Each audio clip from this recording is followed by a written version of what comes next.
Hello everyone. आज हम द्रव्य गुण का चैप्टर 8 प्रभाव पढ़ेंगे। तो इसमें ये 4 टॉपिक्स है जो कि इम्पॉर्टेंट है। डिफाइन एंड एक्सप्लेन प्रभाव विद एग्जांपल्स और डिस्क्राइब सामान्य प्रत्ययारब्ध और विचित्र प्रत्ययारब्ध, उसके क्लिनिकल एप्लीकेशन और रिसर्च अपडेट। तो सबसे पहले आ जाते हैं इसकी व्युत्पत्ति पे। तो व्युत्पत्ति में है कि प्रउपसर्ग पूर्वक भू धातु में घन प्रत्यय लगने से प्रभाव शब्द बनता है। मतलब प्रउपसर्ग ये हो गया भू धातु और घन प्रत्यय, तो इससे हमारा प्रभाव शब्द बन जाता है। फिर आ जाते हैं इसकी निरुक्ति पे। प्रभवती सामर्थ्य विशिष्टम भवती द्रव्यमनेन इति प्रभाव है। मतलब जिससे द्रव्य में विशिष्ट सामर्थ्य या शक्ति होती है, मतलब कोई स्पेशल शक्ति होती है, उसे प्रभाव कहते हैं। फिर आ जाते हैं इसके लक्षण पे। रस वीर्य विपाका नाम सामान्यम यत्र लक्ष्यते विशेषशः कर्मणाम चैव प्रभावस्तस्य से स्मृतः।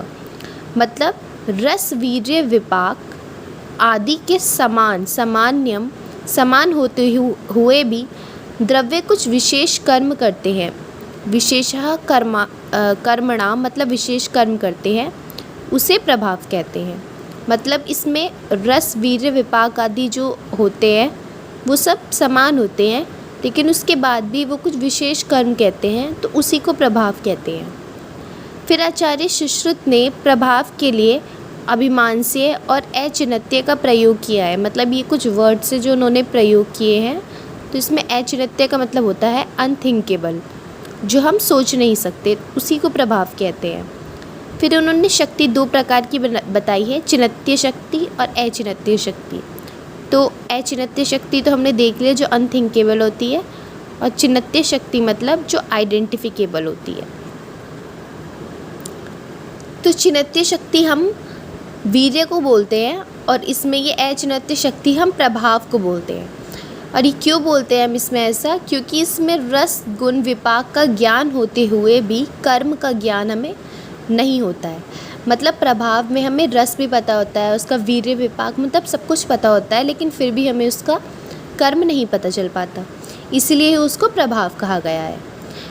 फिर आ जाते हैं इसके एग्जाम्पल्स पे। तो एग्जाम्पल्स में एक दंती और चित्रक है, जिसका कटु रस होता है, लेकिन जो दंती होती है वो प्रभाव से विरेचक का काम करती है, लेकिन चित्रक नहीं करती। तो इसमें कटु रस होता है, कटु विपाक, और वीर्य उष्ण होता है। तो इसमें ऐसा नहीं है कि हमें सारे याद करने हैं। हमें पता है कि जो कटु रस होगा उसका विपाक हमारा कटु ही होगा, और उसका वीर्य हमारा उष्ण होगा। ये हम रस वाले चैप्टर में पढ़ चुके हैं। फिर इसके हम वो भी देख लेते हैं कि किस तरह से ये होगा। तो एक बार ये देख लेते हैं, जो शीत होता है हमारा मतलब सौम्य, वो मधुर तिक्त और कषाय रस होता है, और जो उष्ण होता है वो कटु अम्ल और लवण होता है। फिर आ जाते हैं विपाक पे। तो जो मधुर और लवण होता है उसका मधुर विपाक ही होता है, और जो अम्ल होता है उसका अम्ली होता है, और कटु तिक्त कषाय का कटु विपाक ही होता है। तो उसी के आधार पे हम ये वीर्य देख लेंगे। तो जो शीत वीर्य होगा मतलब वो सौम्य होगा, और सौम्य क्या है हमारा? मधुर तिक्त और कषाय। और उष्ण वीर्य क्या है हमारा? आग्नेय है, और आग्नेय मतलब कटु अम्ल और लवण। तो इसी तरह वो कहा गया है कि उसका जो रस है वो कटु है, और उसका विपाक भी कटु ही है। फिर दूसरे एग्जाम्पल पे आ जाते हैं कि मणि धारण मंत्रों के अनेक कर्म होते हैं, यह भी विपाक है। मतलब जो हम मणि वगैरह धारण करते हैं तो उससे भी प्रभाव पड़ता है, तो उसी को हम वही ये कहा गया है। फिर आ जाता है शिरीष। ये एक पेड़ होता है, ये हमारा विष को हरने का काम करता है। इसी प्रकार जो द्रव्य एक साथ ऊर्ध्व भागहर और अधोभागहर का काम करते हैं वो भी प्रभावी है। फिर आ जाता है हमारा वृक्ष औषधि, जो कि शुक्र उत्पादक का काम करता है, और वाजी कारक औषधि जो कि शुक्र विरेचक का काम करता है। फिर मधुयष्टि और दाक्षा, इनका रस वीर्य विपाक जो होता है सबको सेम होता है, लेकिन जो द्राक्षा है वो हमारा विरेचक का काम करता है, लेकिन मधुयष्टि विरेचक का काम नहीं करता। फिर घी और शीर, इसका भी रस आदि सब कुछ सेम होता है, लेकिन जो हमारा घी है वो अग्नि दीपक का काम करेगा, लेकिन जो दूध है वो ये काम नहीं करेगा।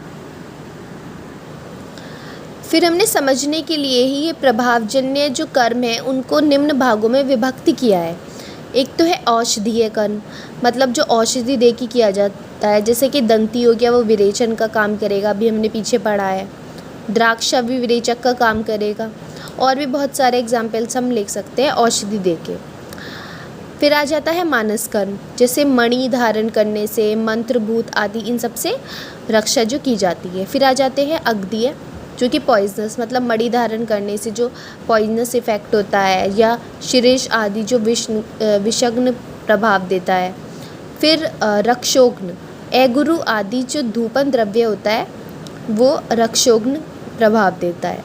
भौतिक कर्म मतलब फिजिकल जो प्रॉपर्टीज़ होती है, जैसे कि चुंबक द्वारा शैल्य का अपकर्षण, मतलब उसका रिपल्शन।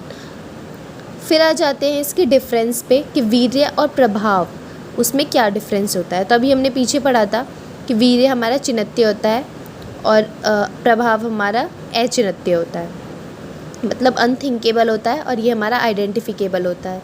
इसमें कर्मों की व्याख्या की जा सकती है। हमें पता होता है कि ये रस है तो ये वीर्य होगा। अब प्रभाव में नहीं की जा सकती है। प्रभाव में रस, वीर्य, विपाक आदि पीछे हमने पढ़ा था कि वो सेम होने के बाद भी उसका विशिष्ट कर्म होता है, तो वही प्रभाव होता है। फिर इसके थर्ड पॉइंट पे आ जाते हैं, वीर्य से दोष प्रत्यनिक चिकित्सा होती है, मतलब जो दोष स्पेसिफिक होते हैं, जैसे वात पित्त कफ आदि। और प्रभाव से हमारी व्याधि प्रत्यनिक चिकित्सा की जाती है, दोष प्रत्यनिक नहीं, मतलब जो डिसीज़ स्पेसिफिक होती है कोई। फिर आ जाते हैं हमारे दूसरे टॉपिक्स पे, समान प्रत्ययारब्ध और विचित्र प्रत्ययारब्ध। तो ये प्रकृति समसंवेद का ही संशोधन है, और ये विकृति विषम संवेद का संशोधन है।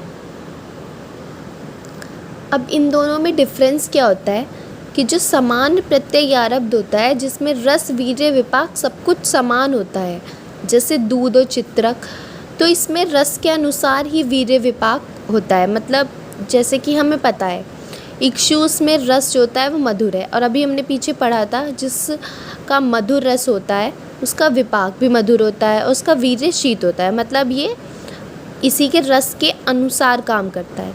इसमें ऐसा नहीं करता। इसमें अगर रस मधुर है तो विपाक हमारा कुछ और भी हो सकता है, वीर्य हमारा कुछ और भी हो सकता है। तो रस, वीर्य, विपाक इसमें समान नहीं होते हैं, और कर्म जो है वो रस आदि के अनुसार नहीं होता, जैसे अभी बताया ही था। अब इसके एग्जाम्पल देख लेते हैं। गोधूम, जो ये समान प्रत्ययारब्ध होता है, इसका गुण मधु और गुरु होता है। तो मधुर हमारा वात हर का काम करता है, इसलिए समान में आ गया। और यव जो है वो विचित्र है, इसका भी जो गुण है वो मधुर और गुरु ही है। अब मधुर है तो ये वात को हरने का काम करना चाहिए था इसको, लेकिन ये वात कारक होता है, तो इसीलिए इसको विचित्र कहा गया है, कि मतलब सेम वो होने पर भी ये दूसरा काम कर रहा है, कुछ अलग ही काम कर रहा है। फिर आ जाता है दूध और मत्स्य। तो दूध हमारा समान प्रत्ययारब्ध में आएगा, गुण ये मधुर और गुरु ही होता है। तो मधुर होगा तो शीत वीर्य तो होगा ही। अब मत्स्य ये विचित्र हो गया। अब इसमें शीत वीर्य होना चाहिए था, लेकिन हमारा उष्ण वीर्य है। अब ऐसे ही शुकर और सिंह में देख लेंगे, समान प्रत्ययारब्ध, इसमें भी मधुर और गुरु ही होगा। अब मधुर का मधुर विपाक होता है, ये तो सही है। अब सिंह में यहाँ पे मधुर होना चाहिए था, लेकिन ये कटु विपाक है, तो इसलिए ये विचित्र में आ गया।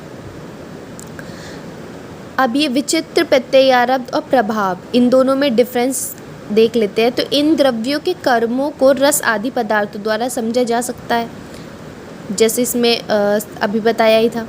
अब प्रभाव जो हमारा होता है वो अचिन्त्य होता है, मतलब अनथिंकेबल होता है, कुछ भी हो सकता है प्रभाव।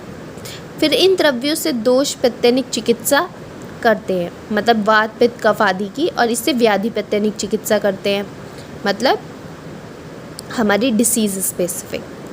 ये कर्म द्रव्य के आश्रित होता है, और ये कर्म द्रव्य के अनाश्रित भी होता है। फिर इसका लास्ट टॉपिक आ जाता है क्लिनिकल एप्लीकेशन। तो जैसे इसके हरीत की और धात की होता है, तो इन दोनों का जो रस होता है वो कषाय होता है।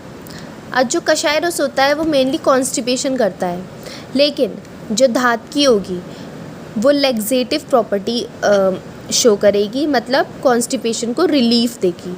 और क्यों देगी? Because of the presence of anthroquinine present.